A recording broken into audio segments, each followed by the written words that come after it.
अस्सलाम वालेकुम दोस्तों, आज मैं आपके लिए लेके आया हूँ आँखों की रोशनी को बढ़ाने का तरीका। जी हाँ, आप बादामों का इस्तेमाल करके भी अपनी आँखों की रोशनी को बढ़ा सकते हैं, लेकिन जैसे जैसे मैं आपको बताऊँगा उस तरह आपने उनका इस्तेमाल करना है और बाकायदगी के इस्तेमाल से आपकी आँखों की रोशनी जो है वो बढ़नी शुरू हो जाएगी। इसके लिए आपने 8 से 10 बादाम लेने हैं और उनको पानी में भिगोकर रात को रख देना है और सारी रात इनको पड़ा रहने देना है।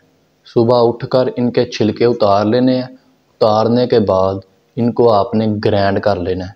बादामों के पेस्ट को 1 गिलास गर्म दूध में मिलाकर पिएं। 1 माह तक इसका इस्तेमाल जो है वो बाकायदगी से करें। इससे आपको आँखों की कमज़ोरी के साथ साथ आपका जो मुहाफ़ज़ा है वो भी दुरुस्त हो जाएगा। इसका 1 माह तक बाकायदगी से इस्तेमाल करें। इससे जो है वो आपकी आँखों की बीनाई ठीक हो जाएगी, आपकी नज़र बढ़ेगी और नज़र की कमज़ोरी भी जो है वो कम हो जाएगी।